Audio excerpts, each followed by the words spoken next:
सामान्य लोकांच्या दृष्टीनं चिंताजनक स्थिती आहे. त्याचा एक आढावा घ्यावा, माहिती घ्यावी, लोकांची संपर्क साधावा आणि राज्य आणि केंद्र सरकारच्या पुढे नंतर स्थानिक जी अडचणीची स्थिती याची माहिती पोचवावी या हेतून काही जिल्ह्याचे दौरे आम्ही आयोजित केले. त्याच्या आधी मराठवाड्यामध्ये 20 जिल्ह्यामध्ये जाऊन आलो. त्यानंतर कोल्हापूर जिल्ह्यामध्ये जाऊन आलो. त्याच्यानंतर सातारचा जो महाराष्ट्राला हा दुष्काळी भाग आहे त्याही भागामध्ये आम्ही जाऊन आलो.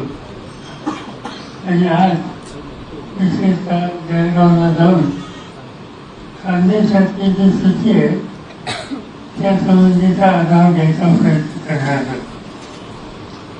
यापूर्वीच या जिल्ह्याचे आमचे सगळे त्याचे पदाधिकारी आणि सरकारी चौकसे या सगळ्यांनी गेले काही महिने जवळपास या भागामध्ये पाऊस नाही, त्यामुळे चिंताजनक स्थिती नाही, त्यामध्ये ते सविस्तर चित्र त्यांनी मांडले. आज बरेच दिवस पावसाच्या पत्ता नाही. ज्या काही फेऱ्या झाल्या त्या ठिकाणी दुभार फेरण्याची गरज पडली आणि दुभार फेरणी केल्यानंतर सुद्धा ते पीक वाचेल का नाही या संबंधीची शंका. आज आणखीन एक चित्र दिसत आहे की अनेक गावामध्ये जनावरांच्यासाठी आणि लोकांच्यासाठी पिण्याच्या पाण्याची समस्या आत्ताच तयार व्हायला लागली आणि याच्यामध्ये वेगळी काही खबरदारी घेतली नाही तर आणखी काही दिवसाने गंभीर स्थिती येईल. त्यासाठी पाणी त्याची साठे कसे देतात येते याचा विचार करावा लागेल. आणखी एक माहिती सांगण्यात आली की अनेक गावामध्ये पुरेसा चारा नाही.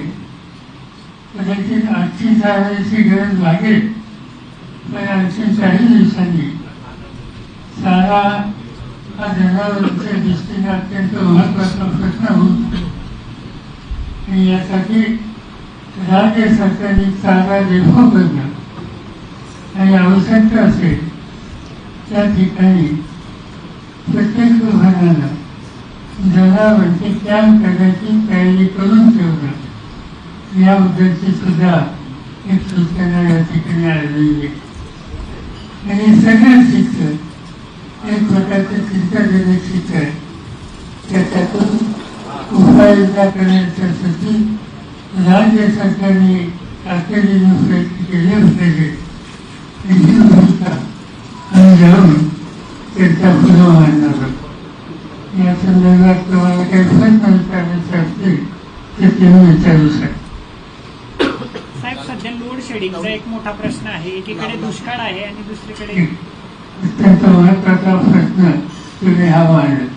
पण या जिल्ह्यामध्ये आमच्या सगळ्या सरकारने लोड शेडिंगची जी अवस्था आहे याबद्दलची अतिशय चिंता व्यक्त केली. एका बाजूला दुष्काळी स्थिती आणि दुसऱ्या बाजूला विजेचा अत्यंत अपुरा पुरवठा आणि सतत देण्याच्या संबंधित सातत्याची जी आवश्यकता आहे ती सुद्धा या जिल्ह्यात उपलब्ध नाही. त्यामुळे तोही अत्यंत महत्वाचा प्रश्न आम्हा लोकांच्या समोर मांडण्यात आलेला आहे. साहेब, आता अजून उन्हाळ्याला बराच अवधी बाकी आहे, हिवाळा देखील यायचा आहे. नेमकं आता काही ठिकाणी पिकांना पाणी देण्याची गरज आहे, ताण मोठा पडलेला आहे. असं असताना वीज पुरवठा होत नाही आणि त्या संदर्भात पाहिजे तेवढं मी आता सांगितलं जे प्रश्न मांडले त्याच्यामध्ये विजेचा अपुरा पुरवठा हा एक अत्यंत महत्वाचा प्रश्न आहे. आणि दुसरा प्रश्न जे तुम्ही सांगताय की पिकाच्या बाबतीत दुहेरी श्रेणी करून सुद्धा पुन्हा तेही पीक संकटात येईल असं चित्र दिसते.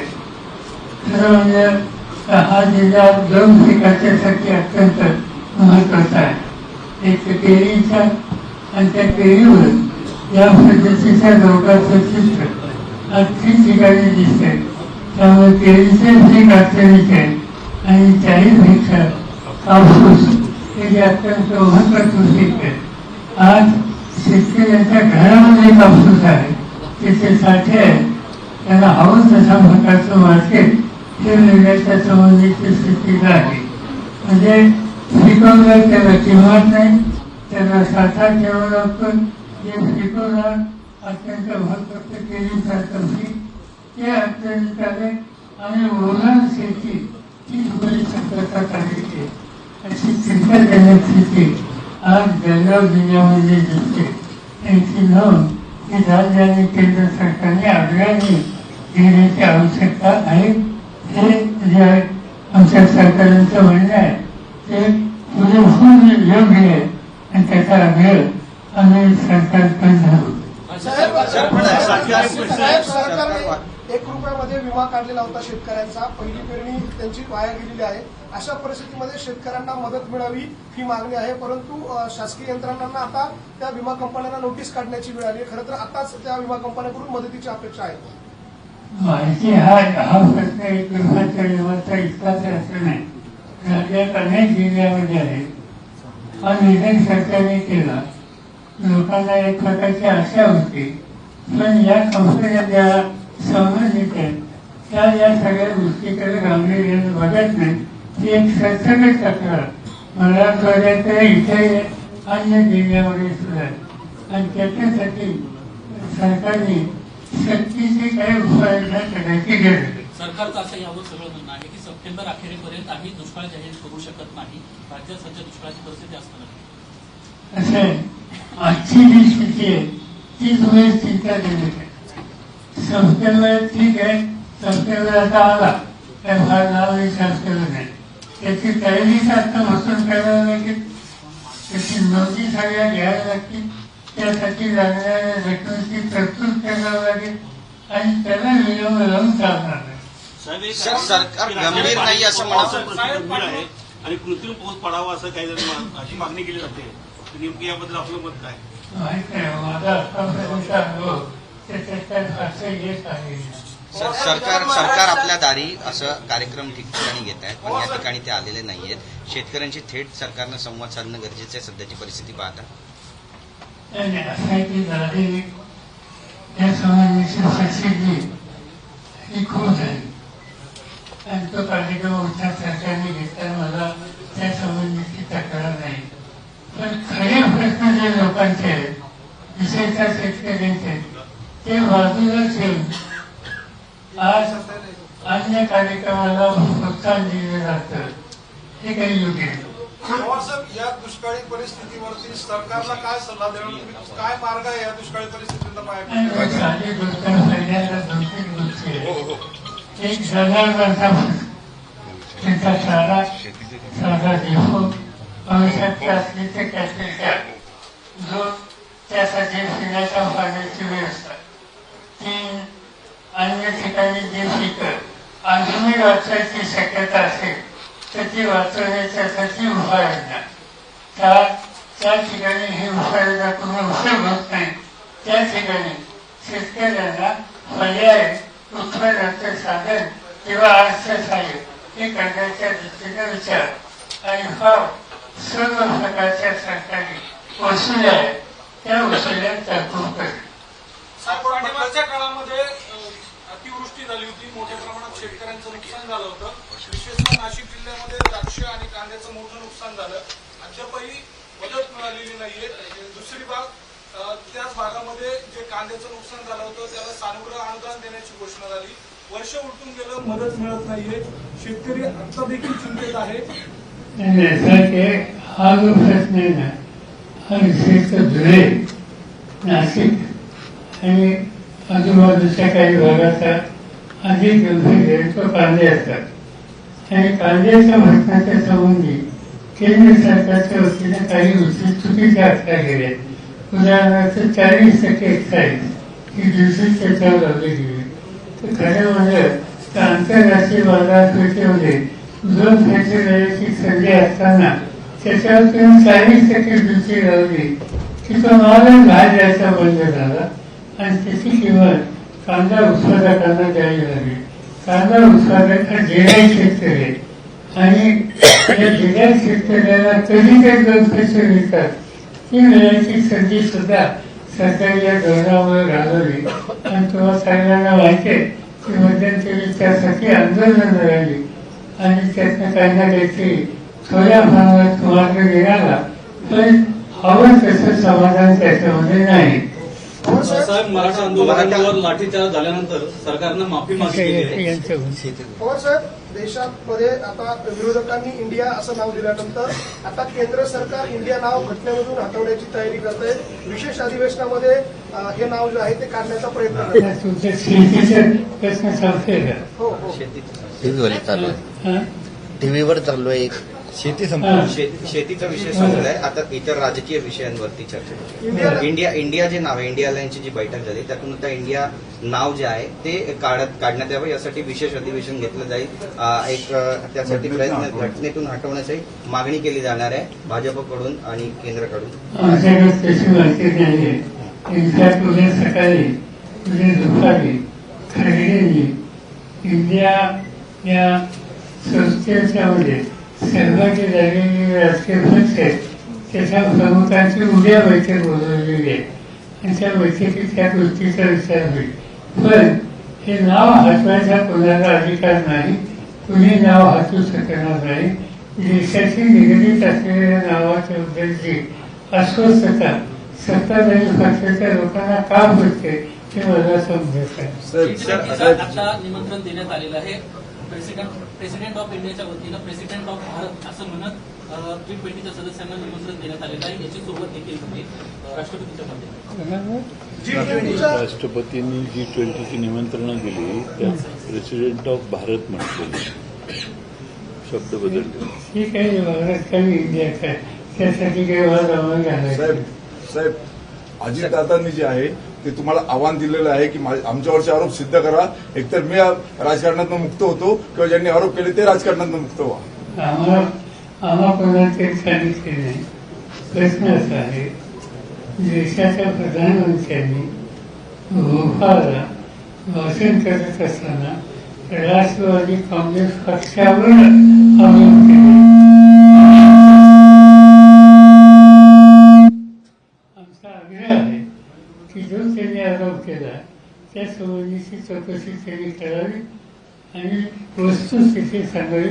उगीच चुकीचे आरोप करू नये. साहेब, बारामतीमध्ये अजित पवार यांच्या विरोधात सुद्धा आंदोलन करण्यात आलं. साहेब, मराठा आंदोलकांवर जो लाठीचार्ज झाला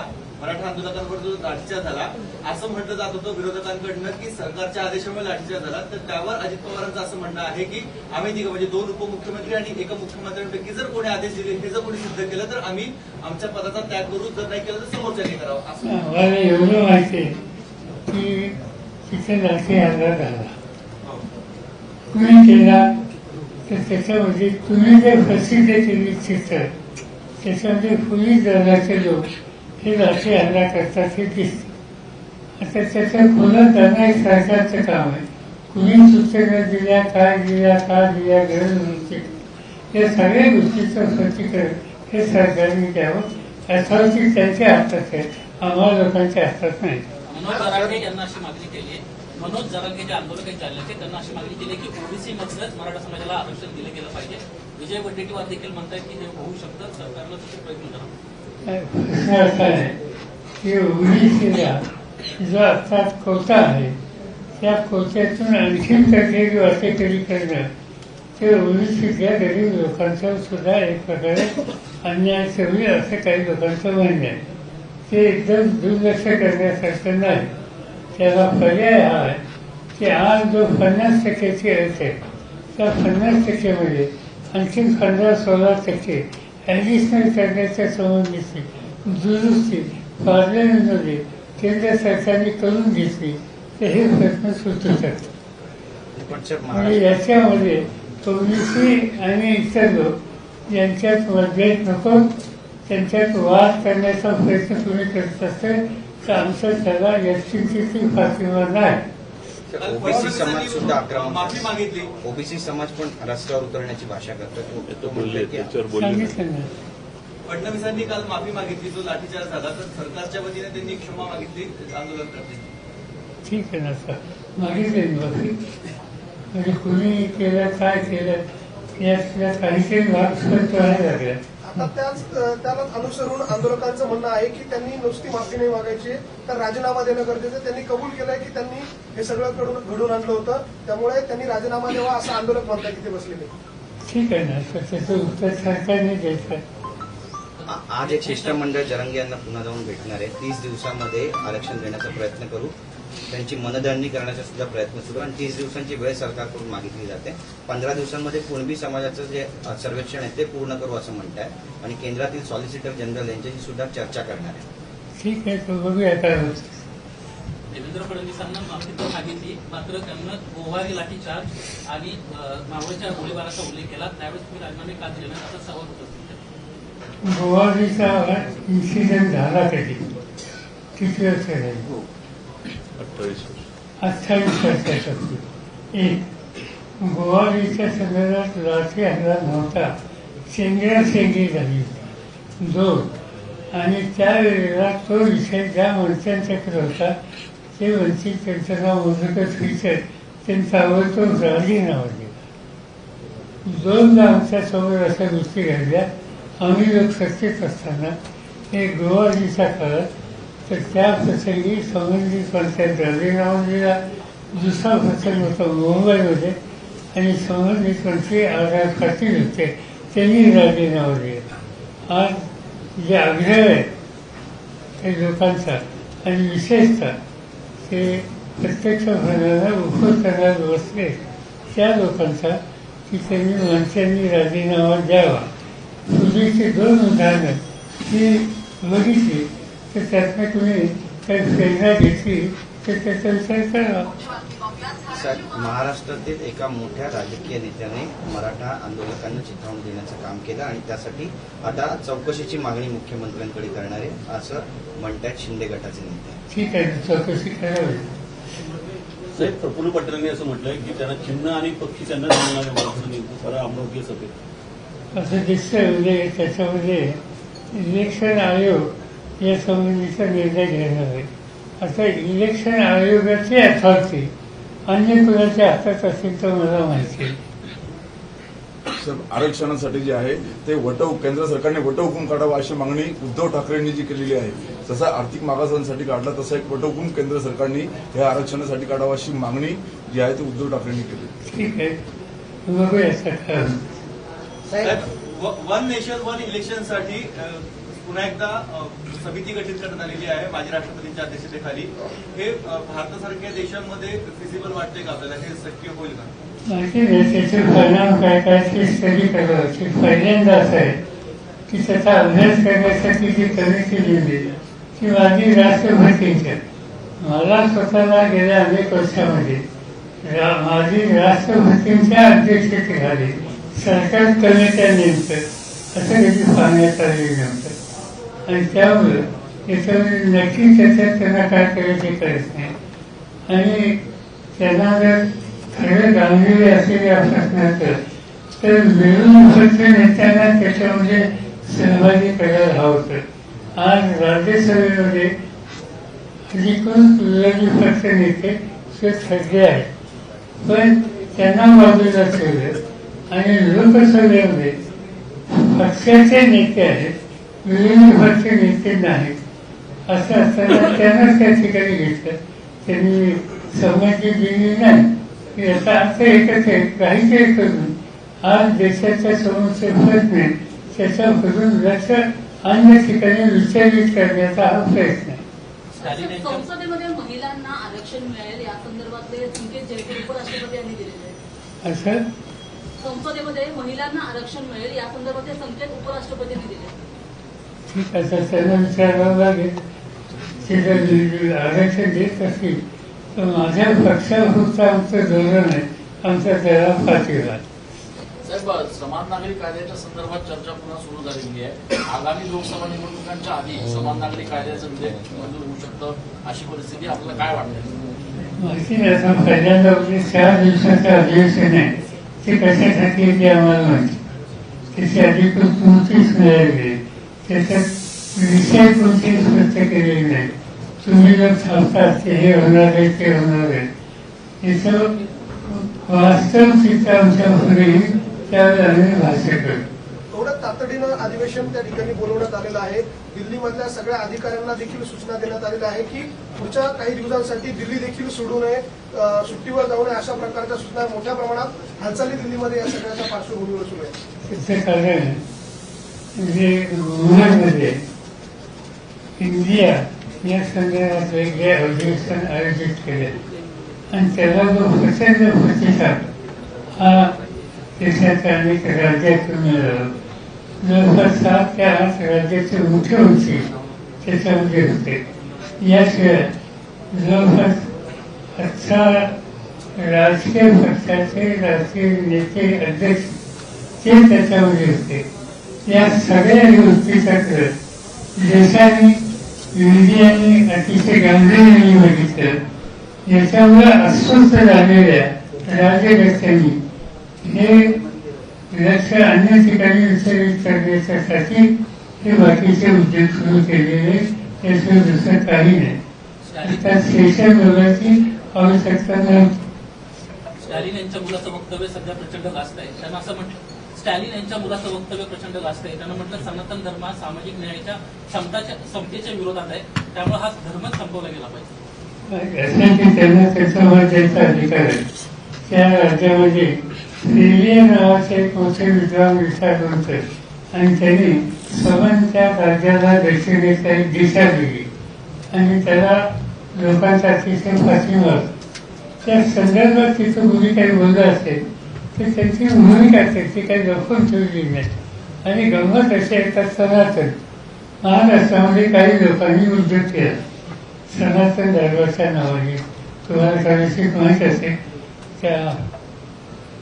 त्याजवळ पानसरे आणि दाभोळकर त्याच्या म्हणजे पंढरीच्या जवळ एक आश्रम आहे, गोव्यात दुसरी शाखा आहे सनातन. हा तर ते आणि ते वर्षांचे करतात, आणखीन काय काय प्रचार करतात सनातन प्रबोध. तर या सगळ्या गोष्टीला आम्हा लोकांचाही विरोध आहे. त्याच्यात काही वेगळी भूमिका नाही. चोवीसच्या निवडणुकीमध्ये जे खासदार निवडून येणार नाही त्या जागी भाजपचा नव्या उमेदवारांना संधी देणार आहे. आपल्याला वाटतं की असं केल्याने भाजपला यश मिळेल? उमेदवार बदलणार. भाजप जिथे निवडून येणार नाही तिथे उमेदवार बदलण्याचा विचार करते, त्यामुळे त्यांना यश मिळेल का? ठीक आहे, त्यांचा आमच्याकडेच प्रश्न आहे. आमच्या सगळ्यांची जबाबदारी ही आहे की त्याचे लोक निवडून येऊ नये. त्यासाठी जे करावं लागेल ते आम्ही कष्ट केल्याशिवाय राहणार नाही.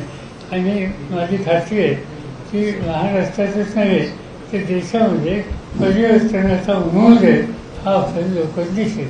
पवारसाहेब, निवडणुका होईपर्यंत काही होऊ शकतं, मंदिरं लष्कराच्या ताब्यात देण्यात यावी अशी प्रकाश आंबेडकर म्हणतात. असं आहे की अनेक शंका लोकांना आहेत. लोकांना चिंता ही आहे की निवडणुकीमध्ये यश मिळवण्याची शक्यता नसेल तर त्यावेळेला कुठेतरी लोकांचं लक्ष डायव्हर्ट करण्याच्यासाठी काही काळजी घ्यावी अशी शंका अनेकांच्या मनात आहे. त्या संदर्भातलं वक्तव्य ते केलेले असेल. चला. काल फडणवीसांनी मराठा आरक्षणाच्या संदर्भात म्हटले होते की उद्धव ठाकरे ज्यावेळेस मुख्यमंत्री होते त्यावेळेस वट हुकूम का काढला आणि त्याला उत्तर उद्धव ठाकरेंनी दिलं की हा अधिकार केंद्र सरकारचा आहे. त्यामुळे आरोप प्रत्यारोपच होत आहेत. नेमकं हा अधिकार कोणाचा, तुम्ही यावर कसं बघताय? प्रश्न असा आहे की याच्यातून मार्ग काढायला उद्धव ठाकरेंना मिळाले किती दिवस? 1 वर्ष. ते 1 वर्षाच्या मध्ये माझ्या मते कमीत कमी ते 9 ते 10 महिने आंदोलनीच होते. ते प्रत्यक्षपणानं ह्या कामात लक्ष घालायची त्यांची शारीरिक स्थिती नव्हती आणि त्यामुळे त्या काळाच्या निर्णयांच्या उद्देशाचं भाष्य करणं काही योग्य नाही. याचा मार्ग काढायची इच्छा असेल ते मार्ग काढण्यासाठी काही कार्य होऊ शकतात. पण त्याचा विचार न करता तुम्ही जिकडचं तिकडं ही टिप्पणी करण्याचा अर्थ नाही. साहेब, मराठा आंदोलक यवतमाळमध्ये जे आहेत ते अत्यंत संतापलेले आहेत. त्या ठिकाणी त्यांनी दगडफेक केलेली आहे, दुकानाच्या काचा फोडलेल्या आहेत आणि रास्ता रोको सुद्धा केला. माझ्याकडे माहिती नाही. One election one nation one election हा जो फंड आहे हा निवडणुका लांबणीवर टाकण्याचा आहे असा एक आरोप आहे. बेसिकली मुख्य प्रश्न जे सरकारचा उद्देश आहे ज्याच्या उद्देश लोकांच्या मनात नाराजी आहे त्याच्यातून लक्ष विचलित करण्याच्या संबंधीचा हा उद्देश. दुसरं त्याच्यामध्ये काय नाही. नाशिक जिल्ह्यामध्ये पाणी पाऊस कमी झाला आहे आणि त्यामुळे धरणं 25% कमी झाली आहे. आता मराठवाड्याला जायकवाडीला पाणी सोडण्याचा प्रश्न सुरू होणार आहे. समन्यायी वाटपाचं जो काही धोरण होतं ते धोरण यावेळेस दुष्काळामध्ये स्थगित ठेवावं असं आपण हे करतो. काय केलं पाहिजे असं पाणी कमी आहे याच्यात काही वाद नाही. दुष्काळी स्थिती आहे याच्यात काही वाद नाही. यावेळेला मराठवाडा असेल, खानदेश असेल, नाशिक असेल, जळगाव असेल हे वाद करायची ही वेळ नाही. तसंही करून संकटग्रस्त लोकांना कसं वाचवता येईल हे समन्वयच कसं करता येईल याच्यात लक्ष केंद्रित करणं हे आपली आवडते. जळगाव जिल्ह्यासाठी पण नव्हे तर पूर्ण खानदेशासाठी जो महत्वाचा प्रकल्प होता नारपार प्रकल्प, हा प्रकल्प बीडमध्ये वळवण्यासाठी अजित पवारांनी बीडमध्ये भाषणामध्ये घोषणा केली की हा प्रकल्प खानदेशातून बीडमध्ये वळवण्यात यावा अशी त्यांनी जाहीर घोषणा केली आहे. माझे काही वाचनच नाही.